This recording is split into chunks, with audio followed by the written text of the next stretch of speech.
Salam investasi. Video ini saya bicara kepada Anda yang punya uang di rumah tapi nggak tahu buat apa.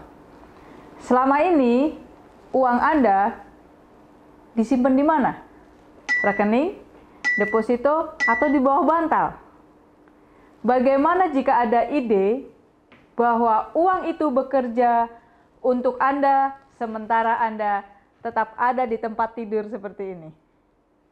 Menarik untuk dilihat? Kita lanjutkan lagi. Bagaimana jalan ceritanya?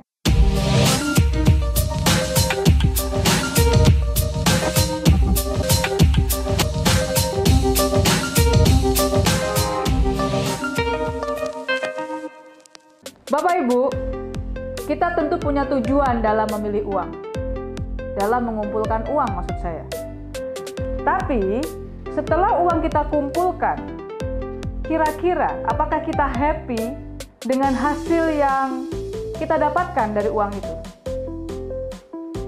Di rekening hanya dapat 3%, deposito hanya 7%. Lalu bagaimana caranya untuk memaksimalkan uang yang kita punya sehingga hasilnya lebih besar lagi? Mau tahu idenya?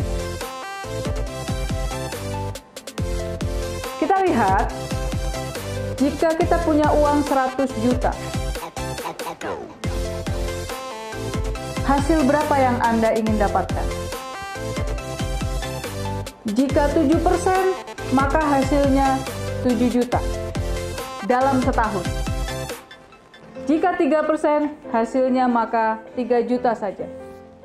Anda happy dengan ini? Bagaimana jika berbisnis? Berapa sih keuntungan dalam berbisnis jika bisnis itu baru 1 tahun? 10%? Artinya 100 juta Anda menjadi 10 juta. Properti.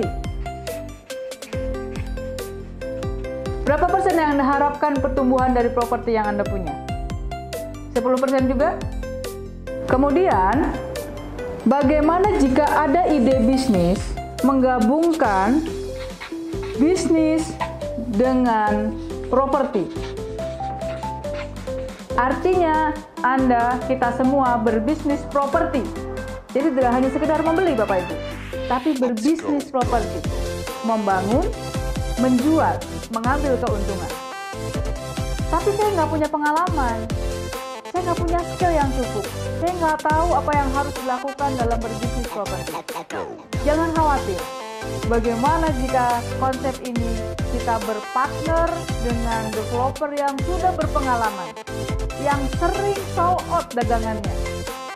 Tapi kita perlu lihat apakah ada potensi bisnis yang bisa kita garap di situ. Dalam 12 bulan, contohnya, biasanya developer menjual rumah pada periode 3 bulan pertama ini dengan harga yang sangat murah. Bicara cash, ini harganya bisa murah. Contoh di sini 100 juta. Bisa jadi developer ini menjual harga rumah yang sama di tahun ini dengan KPR 150 juta. Anda paham maksudnya?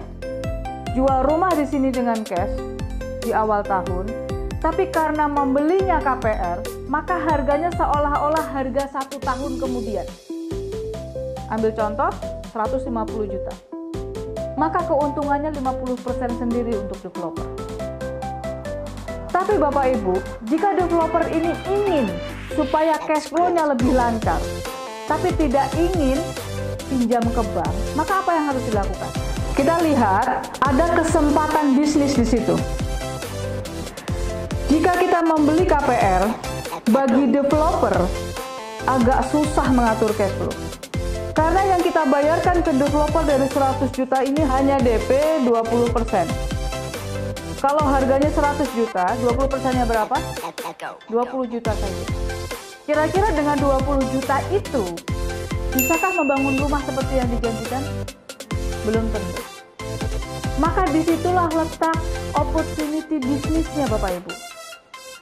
KPR baru akan memberikan uang pembelian rumah itu kepada developer setelah pembangunan 80%. Rumah 80% di sini, maka 150 jutanya cair kepada developer.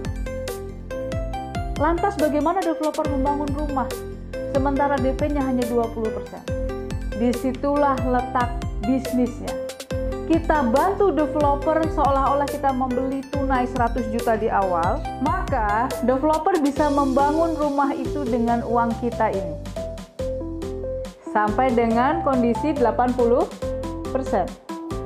Setelah uangnya cair, maka modal yang kita pinjamkan kepada developer itu akan kembali.